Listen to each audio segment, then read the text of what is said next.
Welcome to the Halloween edition of Basic Brewing Video, otherwise known as Brewing Bad. Brewing Bad. We've been out in the RV making candy. We sell it for $80 a gram. It's good stuff. Candy. Yeah, I feel energized.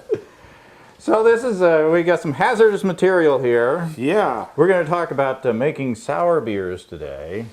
Using a sour? Yes, using a technique called sour mashing. Okay. Now, generally, when you make sour beers, you, man, I'm getting hot. Generally, when you make sour beers, you put lactobacillus, the souring bug, in your. My hair's messed up. Which one? All of them. Generally, when you make sour beers, you put lactobacillus in the fermenter to sour the beer out. Well, this presents a couple of challenges. If you don't sanitize your fermenter afterwards, then you can get sour beers from, in the next batch. And forever after. The way we're going to do is we're going to sour it before the boil even, so that you can boil the lactobacillus, neutralizing it, and then you don't have to worry about souring your fermenters and such. I think this is a great idea. The one question I have is there a flavor difference? In other words, is this kind of down and dirty, but you don't get the depth of flavor? Or, I just don't know. Well, you can make good sour beers both ways. I mean, the sour beer that I made, that we'll taste here in a little bit, is not as sour as some I've tasted. So it may be that you get more of a souring in the fermenter. Who knows? But this is a really easy way to do it, and we're going to show you how. First off, what you got to do, and we're calling this a sour mash Berliner Weisse, although it really doesn't fit the style of the Berliner Weisse. But here's what I did.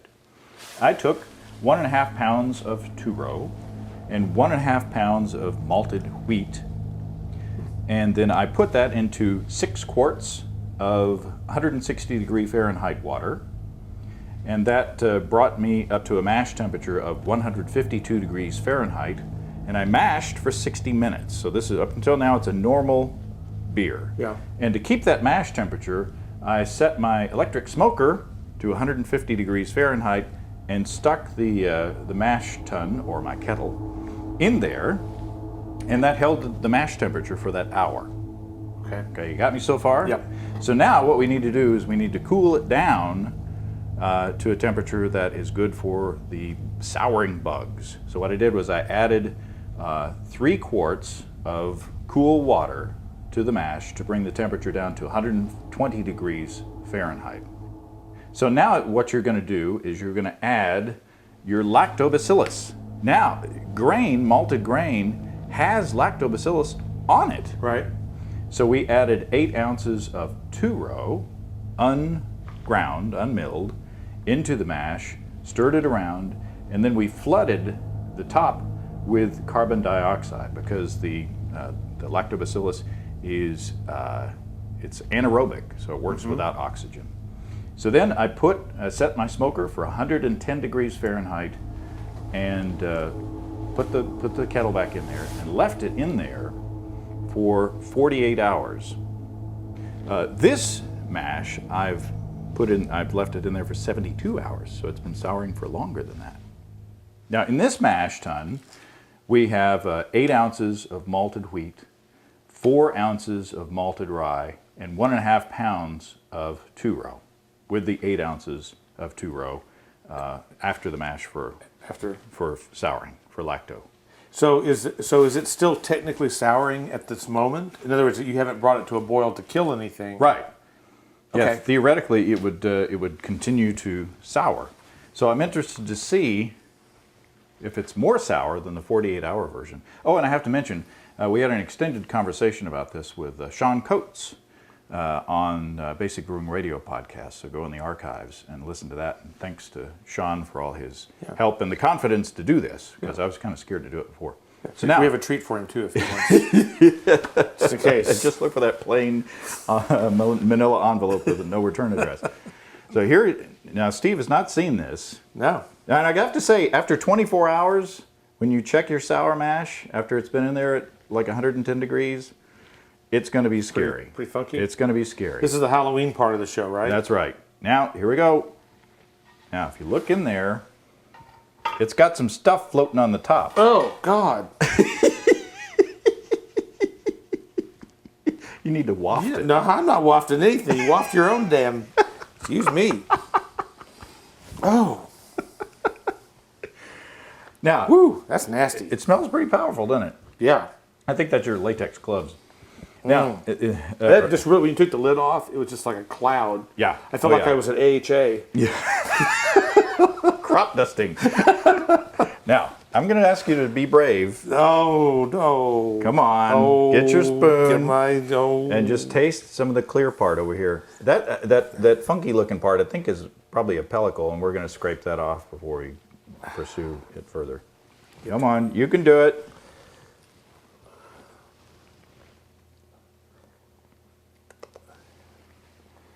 If I get the, Just be brave. oh, yeah. Well, it's like sauerkraut juice. It's not as funky tasting as it is smelling. It smells bad. But what's the sourness level? It's about what? It's not that sour. Apple cider, maybe Yeah. a little more. Yeah, it's kind of like a. Oh, I don't know. Like a vinaigrette dressing. I mean, it's not oily, but Right.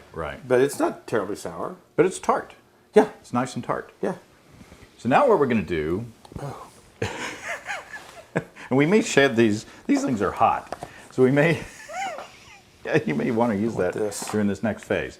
So what we're going to do is we're going to shed our costumes so we don't sweat all over the place, and then we are going to show you how to proceed. We'll be right back. Yes. So take us through the procedure. What do we do next? Well, we after I smelled the wort and recoiled from it, we skimmed the pellicle and all the other debris. There was some grain floating on top, but most of the pellicle.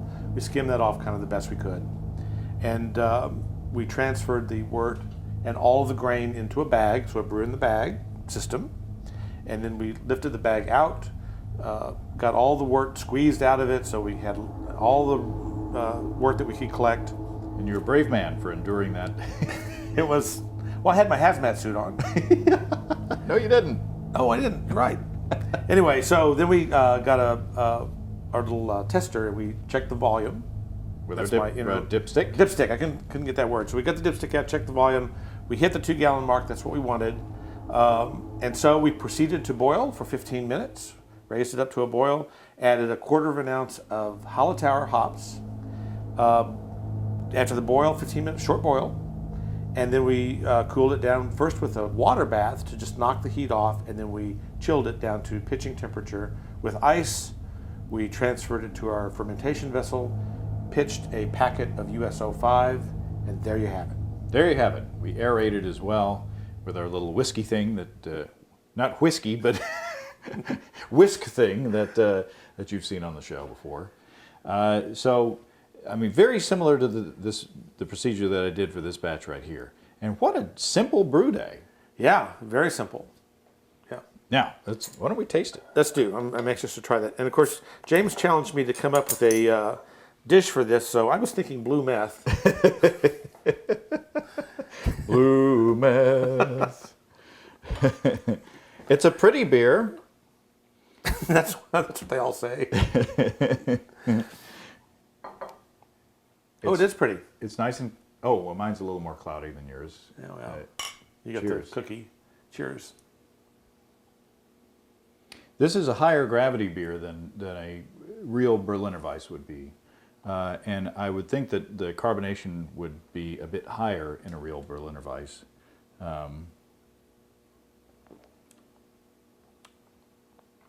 Ooh. That's got a little bit of a pucker factor. Yeah.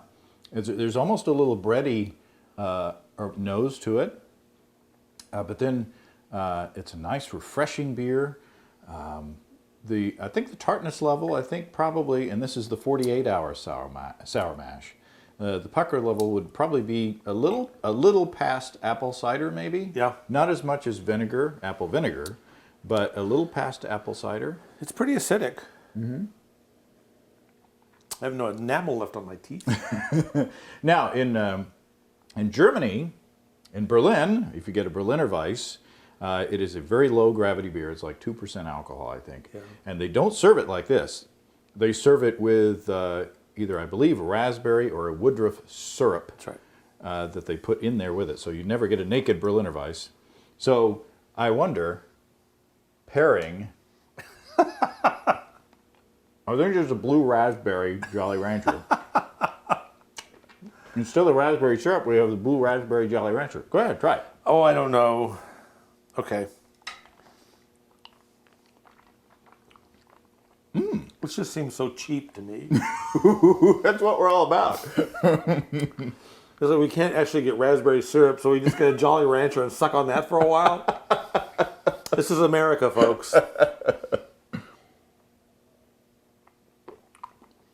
It's actually pretty Actually, kind of good. Okay. Reinheitsgebot fans are just screaming out loud right There's a lot of people turning over in their grave in Berlin. So that's an easy way to do a sour mash, an easy way to get a sour beer, and I'm interested to see how this new grain bill with the rye and the wheat and the two-row turns out to be. So the beer that we made today has a slightly different grain bill than this. Right. I'm sure that I missed that, but Right. just backtracking a little. Yeah, so it'll be interesting to see how it turns out. And you know, the beauty with the 2-gallon batches is that you can experiment with this kind of stuff at a fairly low risk, and especially if our original gravity turned out to be 1037. So a fairly low gravity beer, low risk as far as the cost of ingredients, and just a lot of fun to do. Yep. So we hope everybody has a happy Halloween. Ooh. Oh, and this could have been one of our Will It Mash segments that we remembered. Maybe next time we'll remember. Maybe. Until then, Happy brewing. cheers, everybody. Trick or treat. Come and visit us on the web at basicbrewing.com. You can find archive lists of both our audio and video podcasts on home brewing. You can also find our DVDs, Extract Brewing and Partial Mashing, Stepping into All Grain, Low-Tech Lagering and Decoction Mashing, Introduction to Wine Kits. Drop us a line. We'd love to hear from you. Write to James at basicbrewing.com, Steve at basicbrewing.com, or just use the contact form on basicbrewing.com. That's the craziest pairing yet. What Jolly Rancher pairs best with your beer? That's a show. That's a show.